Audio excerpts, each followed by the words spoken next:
Halo pemirsa, selamat sore. Kembali lagi bersama saya Nada Dan saya Tari, di You Talk Show siap menemani Anda selama 30 menit ke depan. dengan perbincangan menarik dan asik untuk Indonesia yang lebih baik. Sesaat lagi setelah berita berikut ini.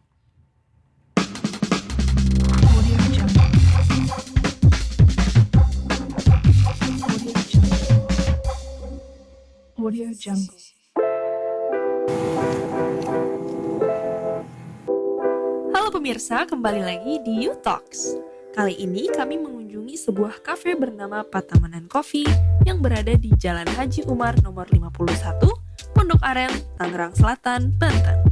Maraknya penularan virus COVID-19 sangat berdampak pada usaha-usaha masyarakat Indonesia, khususnya pada bisnis F&B. Namun, siapa sangka kalau masih ada beberapa usaha yang justru berani berdiri di tengah pandemi. Patamanan Coffee adalah salah satunya.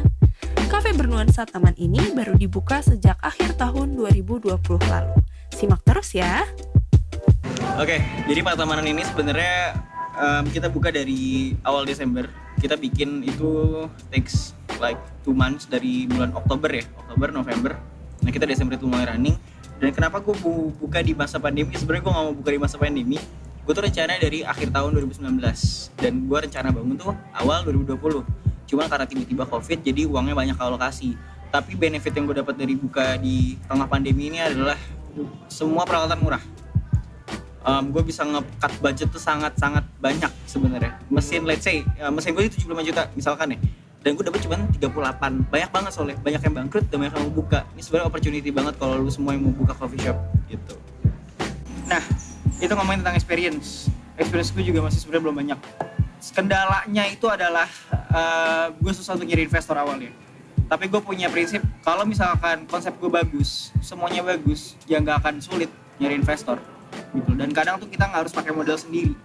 Tapi ya kadang gitu gimana cara kita presentasi aja sih. Kadang kan orang nganggap kita masih 20 tahun ngerti apa sih. Padahal kita ngerti. Ya lo pede aja.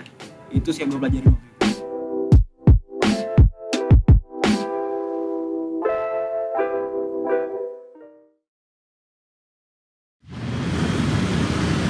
Pandemi COVID-19 menjadi musibah terbesar sejak tahun 2020 hingga saat ini. Pandemi ini juga memengaruhi banyak bisnis yang ada, seperti bisnis tanaman yang dibangun oleh Bapak Saiful Aziz dan Bapak Andi Gunawan. Tanaman yang mereka jual adalah jenis tanaman keladi dan aglonema.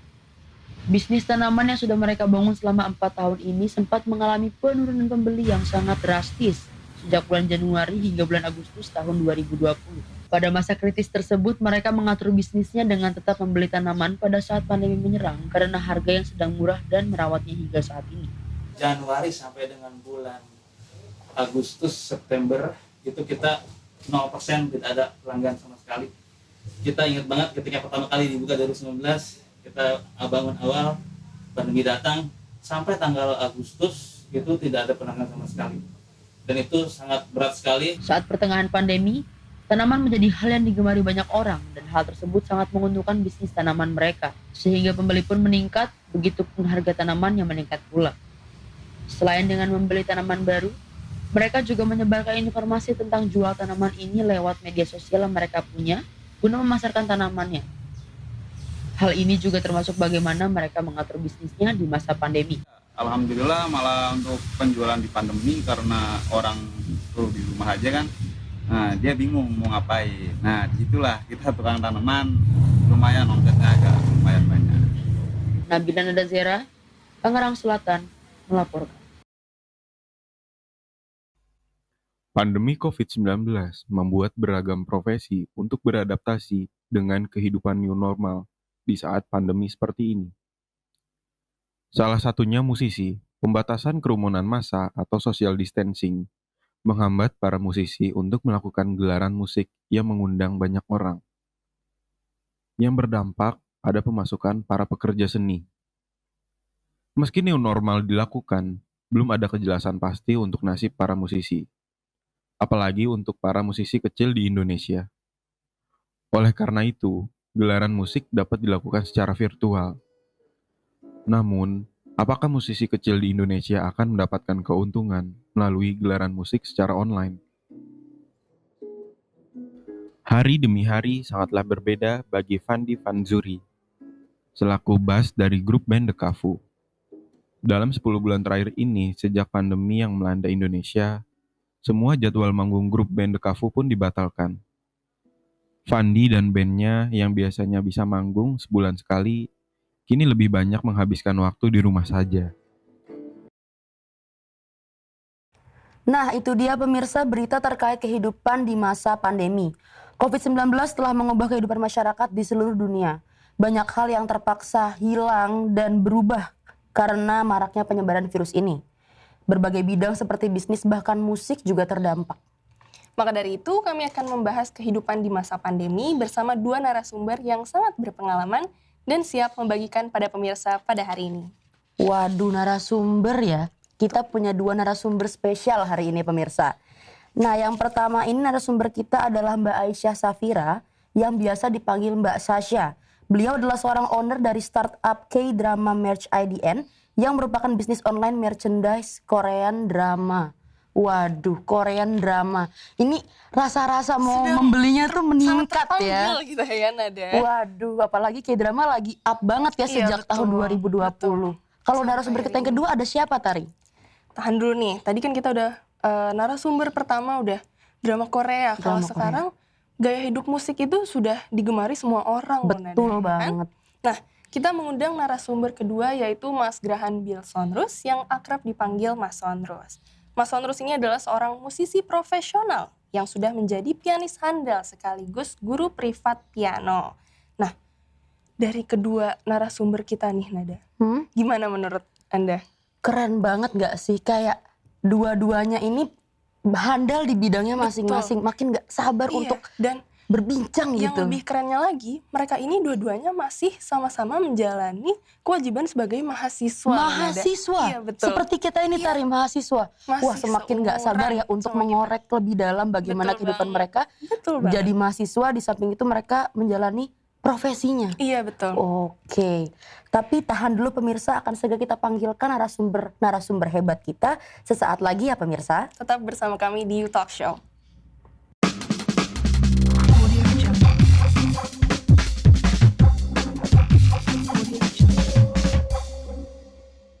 Oke pemirsa, sekarang kita sudah bersama dengan narasumber pertama kita yang akan membagikan kehidupannya di masa pandemi COVID-19 ini. Betul. Selamat datang sebelumnya Mbak Sasha. Ini saya dan Nada dari tadi sudah ingin ambil handphone saja rasanya untuk langsung pesannya. Boleh ya, mau Iya. membeli ya Tari ya. Betul, betul.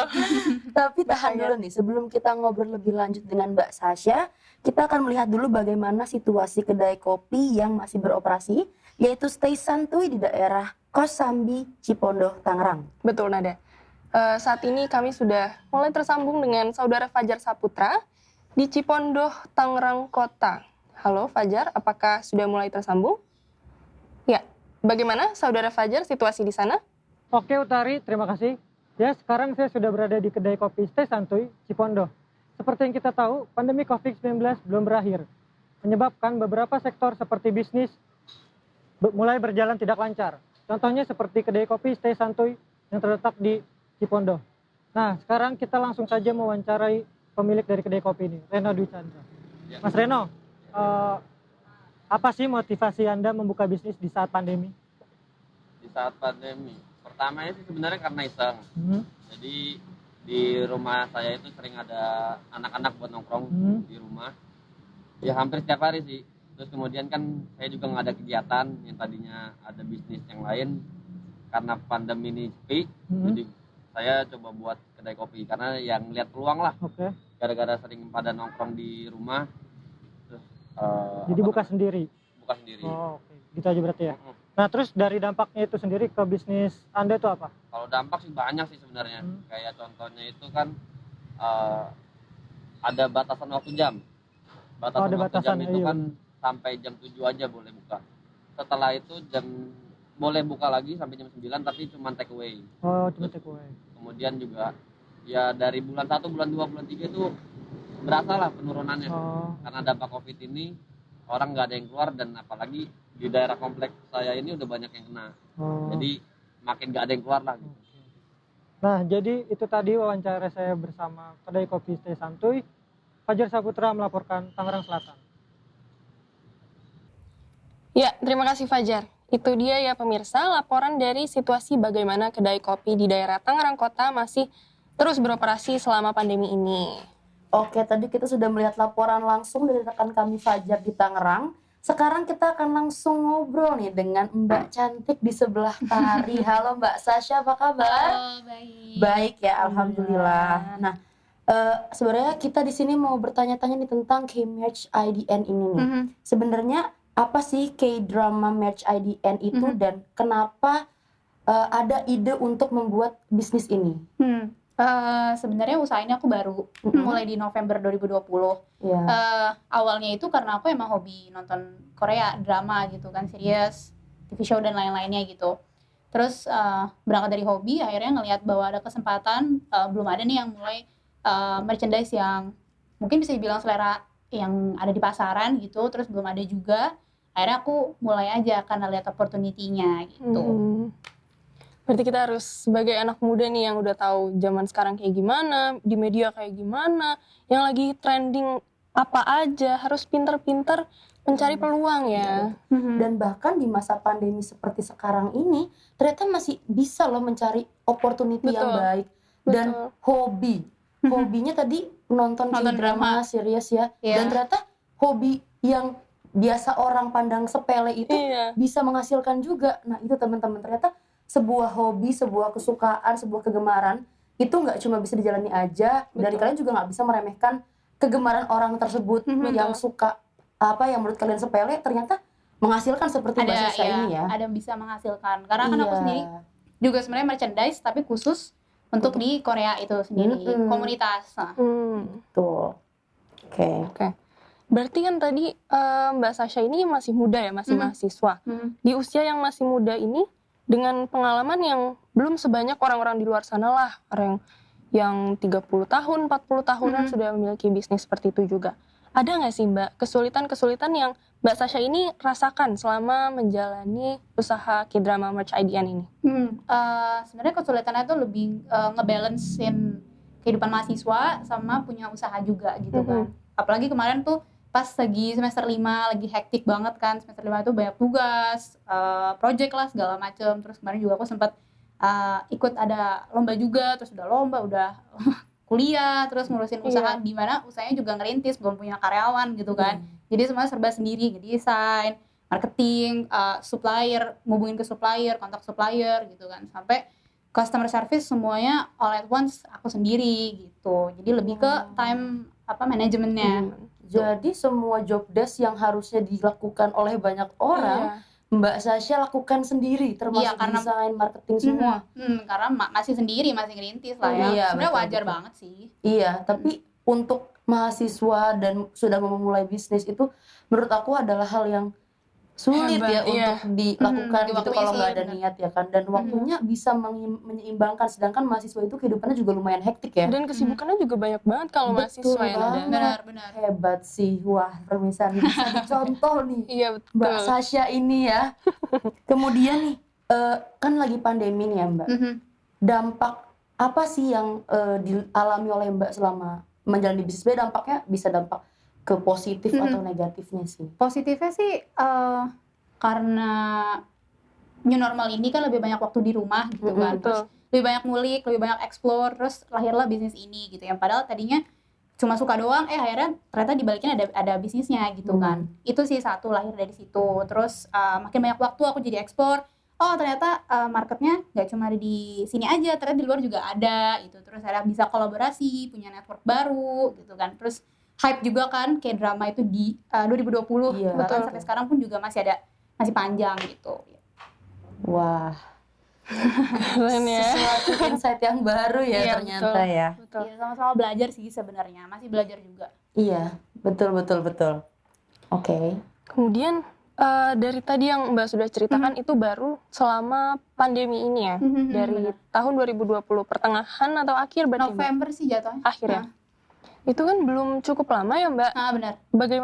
Bagaimana sih progresnya K-Drama Merch IDN ini dari dulu sampai sekarang? Apakah ada peningkatan konsumennya, mungkin yang tadi Mbak ceritakan itu nggak cuma di satu kota aja atau 2 kota, bahkan ada nggak sih Mbak yang sampai keluar kota, keluar negeri gitu? Sebenarnya aku juga awalnya aku kira kan niche ini kan misalnya niche market terperinci banget kan. Betul. Ternyata ada juga nih aku masarin juga sampai keluar juga, ada yang ke Taiwan, ada yang ke Filipina juga kan. Jadi justru malah dengan online ini malah bisa merangkup, membuka peluang baru ya pasar Nada? yang besar ya justru Benar. ya. Jadi nggak cuma Iya. fokus ke satu. Karena kan doang. consumer behavior kan sekarang juga udah mulai shifting tuh. Iya, betul. Banyak yang sekarang mulai belanja online. Jadi Betul. apa-apa semua serba online. Apa aja udah di online gitu kan. Why not ngambil opportunity di situ. Iya. Betul. Coba pelajari satu-satu. benar. Betul. Apakah untuk waktu kedepannya akan ada produk-produk baru gitu nggak Pasti sih Mbak? sih, maksudnya awalnya sempat apa ya, kayak skeptis juga gitu, kayak nanti kalau udah selesai gimana dong, nanti Iya, udah nggak betul. jualan lagi gitu kan.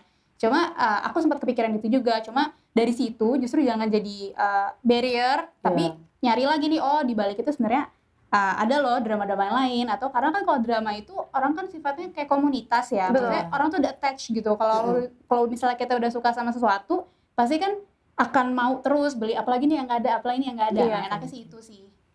Iya sih Gitu. bener ya.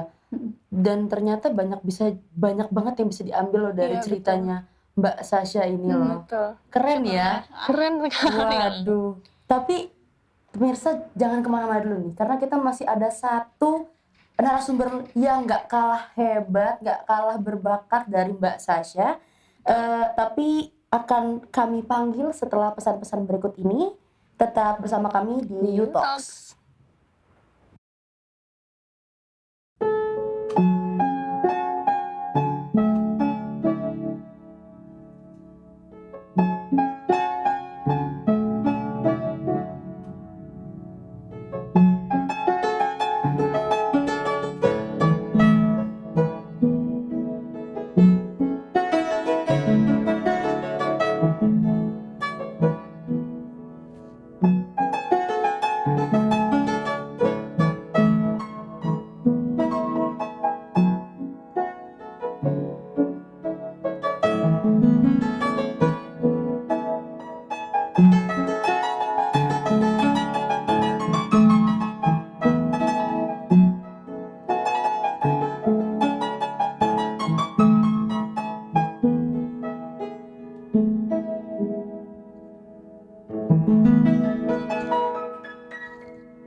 Ya pemirsa, masih ditemani saya dan Nada di U-Talks. Tadi kita sudah berbincang mengenai bisnis ya Nada dengan Mbak Sasha dan bagaimana ia mendirikan dan merintis sebuah usaha merchandise drama Korea dari nol. Mulai dari semuanya dikerjakan dari yang desain dan segala macam dia coba Semuanya untuk ya, dia dirangkul coba untuk pelajari sendiri, betul. Nah, sekarang kita sudah kehadiran narasumber kedua di sini, yaitu ada Mas Sonrus. Ia adalah seorang musisi. Dan wah, Nada gimana nih? Musisi. Iya. Masih muda. Mahasiswa. Tampan. Waduh. Siapa nih yang nggak tertarik untuk apa ya? Biasanya tuh kalau musisi tuh punya auranya sendiri Betul. nggak sih di panggung? Berkarisma. Berkarisma sekali. Iya. Itu yang aku suka dari musisi tuh karena Iya. pas mereka di panggung, bas, karismanya langsung keluar. Betul. Ya. Nah untuk kalau Mas Seru sendiri ini udah mulai bermusik itu dari kapan? Dari Aku bermusik dari kelas 4 SD kelas 4 hingga SD. sekarang. Aktifnya sudah Aktifnya udah kurang lebih 7 tahun. 7 tahun Tari. Berarti Hebat ya. udah bener-bener ini banget ya. Maksudnya udah bener-bener kenal banget sama dunia musik. Begitu pula dengan instrumen-instrumennya ya Mas Sonrus ya. Nah langsung aja nih kita ngobrol-ngobrol lebih lanjut tentang dunia musik dan bagaimana musik di masa pandemi oleh Mas Sonrus. Nah saya tuh penasaran banget nih ya. Kan banyak sekali instrumen-instrumen di dunia musik. Ada gitar, ada drum, ada bass, bahkan suling pun termasuk instrumen ya Mas. Betul. Tapi kenapa dari semua instrumen yang ada, Mas memilih piano untuk menjadi fokusnya? Oke, kalau misalkan menurut aku, kenapa aku milih piano? Karena piano itu adalah alat musik yang kompleks. Dia itu tangan kirinya itu untuk chord, tangan kanannya itu untuk melodi, dan dia juga ada pedalnya untuk buat sustain ya, piano supaya nafasnya panjang. Gitu. Oh iya. memang sih Tari, aku tuh pernah belajar piano dan itu bener-bener sulit sekali. Tangannya tuh kayak kram gitu loh. Mas, tapi Cepat tadi pegelnya ya iya kita. bener banget. Kayak aku pun nggak tahu nih ini chord apa tuh nggak tahu. Bener-bener susah itu. Tapi tadi ngelihat Mas Sonrus main piano tuh kayaknya luas Lincah banget ya Tari. jarinya ya, Lincah Nada. sekali, langsung karismanya kayak ada cahaya di belakang lagi. Kayak cahayanya bersinar gitu ya, kayak wah. Emang piano tuh salah satu, aku tahu sih memang dia adalah salah satu instrumen yang kompleks di dunia Betul. musik, dan dia gini, piano itu bisa berdiri sendiri tapi dia juga bisa berkolaborasi dengan instrumen yang lainnya. Betul banget kan. Nah, Itu awalnya di kelas 4 SD itu langsung ke piano atau bagaimana sih Mas? Aku awalnya tuh sebenarnya paduan suara, terus sama mama itu dilesin les piano. Terus jadi aku seneng sampai sekarang. sempat paduan suara ya? Sempat paduan suara. Berarti kalau sempat ikut paduan suara, kenapa nggak tertarik juga untuk fokus ke dunia Vokal. tarik suara? Iya, Karena vokal. dari kecil itu aku udah diarahin kalau misalkan main piano bisa nyanyi juga kemana-mana, main semua alat musik juga luas gitu. Karena piano yang aku bilang tadi, Iya betul. dia alat musik yang kompleks. Iya sih, bener banget sih. Nah, dari 7 tahun pengalaman aktif di dunia musik itu, Mas, apa sih, ada nggak sih menurut Mas Sonrus yang unik atau menarik buat Mas Sonrus bagi ke pemirsa di rumah? Yang unik menurut aku itu adalah dari segi genre ya, misalkan seandainya aku main genre dangdut, itu kan pasti unik karena aku nggak pernah nyobain yang namanya genre dangdut itu seperti apa.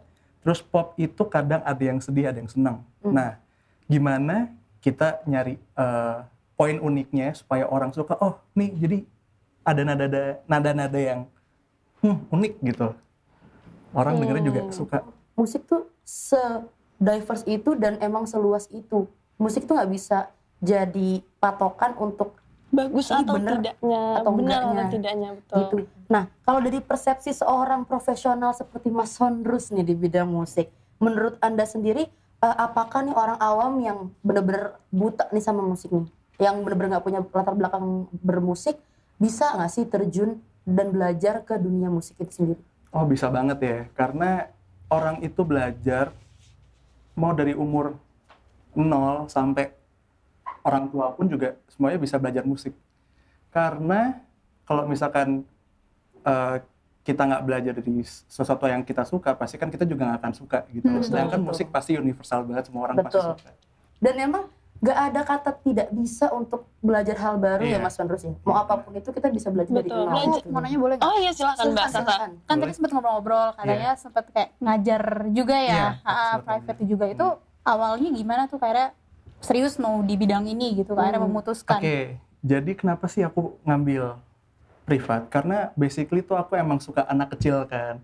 Aku tuh pingin, maksudnya generasi kita selanjutnya itu kita lihat, oh nih dia punya prestasi musik, kenapa kita nggak ngembangin anak itu gitu loh, menjadi orang yang berhasil di dalam musik. Karena generasi sekarang itu udah bagus-bagus banget menurut aku. Iya ya, betul ya. Udah banyak banget bibit-bibit bagus ya. Kalau kita sering lihat di sosial media juga banyak banget sekarang orang kreatif ya. Yang di duet-duetin di TikTok itu kan juga sebuah kreativitas ya. Kalau nggak punya kreativitas nggak mungkin bisa kayak gitu nggak sih? Bener banget sih. Wah, berarti dari tadi Mas Sonrus 7 tahun ya aktif di dalam dunia musik. Nah, dari waktu yang tidak bisa dibilang sebentar itu kan tidak pernah ada terjadi pandemi seperti ini ya Mas Sonrus, di mana kita tidak bisa terlalu sering bergerombolan atau banyak protokol-protokol kesehatan yang ketat yang harus kita taati ya. Apalagi Mas Sonrus ini sebagai pianis dan mungkin acara-acara event-event itu sudah mulai berkurang ya Mas. Itu bagaimana sih Mas Sonrus memiliki solusi apa? Iya. Kalau misalkan aku dengan kondisi yang seperti ini, kita lihat jalan positifnya ya. Betul. Seenggaknya musisi tuh nggak mati kalau misalkan nggak ada konser kita mati. Karena kita pun juga bisa mengajar offline atau online. Dan mungkin kita juga seandainya ada produksi film yang butuh untuk musik maker, aku juga bisa kebantuin mereka gitu loh. Jadi ya musik nggak ada matinya deh. Betul banget sih. Tapi memang pandemi ini kan sangat berpengaruh besar sih terhadap musik. Bahkan aku pun merasakan itu. Jadi karena kan musik itu kan dominan dengan kerumunan. Iya, Iya betul. nggak sih? Feel-nya lebih dapat nggak sih kalau Acara-acara rame yang gitu? Euforianya tuh pasti lebih Iya. dapat kalau ada kerumunan. Tapi ternyata saya juga berpikir bahwa wah pandemi ini akan membuat musik mati nih karena nggak ada konser, nggak ada apa gitu. Betul. Oh ternyata enggak loh. Ternyata masih bisa konser virtual. Bener banget. Ya, Iya. dan itu nggak kalah serunya. Betul. Orang-orang bisa tetap merasakan euforianya lewat virtual gitu. Media-media daring yang sekarang sudah mulai lebih canggih ya. Iya bener banget, ternyata pandemi itu bukan jalan buntu untuk Betul. semuanya. Betul banget ya. Betul. Kita harus menghadapi semuanya dengan mempelajari bagaimana media ini sekarang mulai bekerja gitu. Karena kalau kita terus berpatok pada dunia yang misalkan sekarang kita bilangnya offline, kita tidak akan bisa berjalan lebih maju lagi kalau tidak mencoba yang di daring. Begitupun dengan Mbak Sasha ya tadi, berjualan Justru di kalau daring. nggak ada pandemi ini nggak akan ada seperti konser Betul. virtual, nggak akan ada Mbak Sasha nggak akan ada pemikiran untuk bikin bisnis. gitu Inovasi-inovasi baru yang justru baru ada saat ini. Melatih kreativitas ya. Iya, betul banget. Sebenarnya ya kita harus bisa survive sih.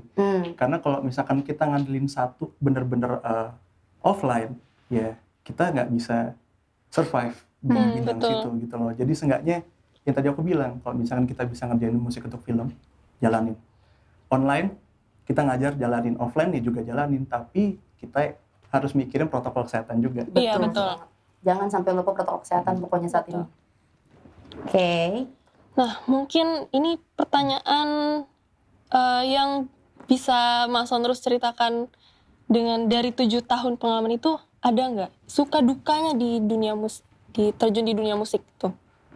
Paling kalau misalkan sukanya kita kenalan sama orang-orang baru. Kita bisa mempelajari jenis musik itu seperti apa. Terus kita juga bisa mempelajari apa sih budaya seperti apa dari musik yang kita dengar ya. Dukanya paling yang sekarang ini. Pandemi ini ya. Betul. Karena yang tadi kamu bilang kalau misalkan euforianya kan biasanya kan orang rame gitu loh. Tapi sekarang ya orang juga bisa nonton lewat online ya. Jadi bisa kebangun lagi gitu Iya. loh. Iya, Ada betul. fun tersendirinya Iya, ya. bener Iya sih, bener banget sih. Betul. Memang menjadi musisi itu suka dukanya banyak banget ya Mas Agus. Iya. Emang sih kalau jadi musisi itu emang serunya gitu ketemu orang baru. Bahkan saya sama Mas Agus tuh ketemunya tuh Pas tidak- kita pas ada kita proyekan ada bareng. perform bareng ya. Iya. Iya itu tuh tadi juga kan ya Iya, sempat ada betul.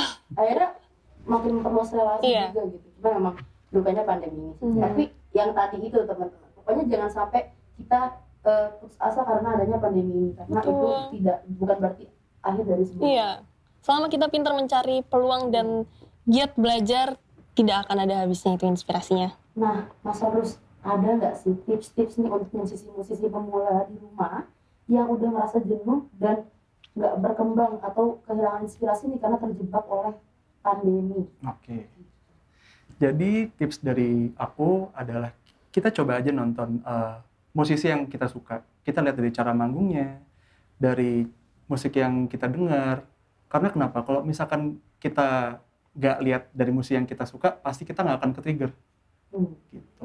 Nah, tadi sudah tips dari Mas Onrus untuk para musisi pemula. Sekarang kita ke Mbak Sasha nih. Ada nggak sih Mbak tips atau bagaimana cara anak-anak muda ini tetap semangat untuk menjalankan bisnisnya? Sebenarnya aku nggak punya kapasitas itu ya buat ngasih tips. Mungkin lebih apa yang aku jalanin Iya, gitu ya. iya. Pertama sih mulai dulu aja, jangan takut. Sebenarnya takut itu wajar banget. Yang penting kita bisa memanage rasa takut itu dengan persiapan gitu. Karena kan yang kita takutin sebenarnya resikonya ya kan. Betul. Takut misalnya gimana nih kalau nanti aku jualan ini laku nggak gitu. Ini produknya kalau aku jual suka nggak ya orang Betul, gitu. Atau betul. kayak misalnya udah banyak yang jualan nih. Kalau misalnya kita ikutan jualan ada yang mau beli nggak ya gitu. Sebenarnya kan hal-hal seperti itu bisa di manage kan dengan cara misalnya ngasih testing produk sampel gitu kan ke temen, oh nanti akan ada feedback apa segala macem. Itu satu sih. Terus kedua adalah banyakin explore, coba ini itu segala macem. Kayak dulu aku juga ini turn point usaha aku sih. Sebelumnya aku juga udah nyobain beberapa gitu kan segala macam, dan di sini ternyata akhirnya aku bisa ketemu nih kliknya gitu, apa yang aku suka. Terus ternyata bisa dari hobi aku bisa jadi penghasilkan. Nah sama yang terakhir yang mentor aku selalu ngomong adalah walaupun kita udah ngalokasiin, misalnya kita kan pasti ngalokasiin dana untuk kayak marketing, produksi, distribusi dan segala macam, itu jangan lupa alokasiin dana untuk amal ibadah karena itu penting banget. Kadang kita sebagai pengusaha gitu, business owner, walaupun itu masih kecil, kadang kita suka lupa gitu kan. Kadang kalau orderan lagi banyak, kadang kita suka lupa bahwa semakin banyak orderan tuh harusnya semakin banyak memberi gitu. Itu sih. Jadi walaupun mau sepi, mau enggak, itu tetap harus ngasih. Ingat gitu. ya, betul. Karena kita juga nggak tahu ya Kak, siapa tahu nanti kita akan merasakan bagaimana menjadi mereka gitu. Iya, Jadi benar. alangkah baiknya ketika kita sedang di atas, ikut berbagi kepada yang di bawah. Benar. Dengan seperti itu kan nanti siapa tahu rezekinya jadi lancar juga dan Iya. kita bisa menjadi inspirasi untuk mereka. Iya, benar. Itu tadi menurut Kak Sasha. Pemirsa di rumah jangan lupa untuk terus mengeksplorasi apa yang ada di dalam diri pemirsa dan juga terus belajar mencari tahu apa yang sedang hangat-hangatnya ya Nada. Apalagi walaupun di tengah pandemi kita tidak boleh terpaku dengan rutinitas yang mungkin karena kita di rumah saja ya Mas Sondrus dan Mbak Sasha, tapi tetap harus kreatif dan produktif itu. Dalam keadaan terburuk apapun pasti akan ada jalan terang. Betul. Ketika kita melihat dari sudut pandang yang lain. Dan yang positif tentunya Betul. Nah, udah seru banget tadi obrolan kita bersama Mbak Sasha Banget ya. sebagai pengusaha dan juga Mas Rudi sebagai musisi. Banyak sekali nilai-nilai dan pelajaran baru yang bisa kita ambil dari mereka berdua. Terima kasih banyak. Terima kasih banyak Mbak Sasha, Mas Sondrus. Amin. Bisnisnya dan musisinya. Sukses dan sepertinya sampai sini dulu ya pertemuan kita tadi ya. Sudah menjadi penghujung acara, jadi disinilah. Terima kasih ya. Iya. Terima kasih untuk pemirsa yang sudah menemani kami dan menyaksikan kami dari awal hingga akhir menyimak obrolan kami. Iya. Sampai bertemu di YouTube show selanjutnya. Selamat sore.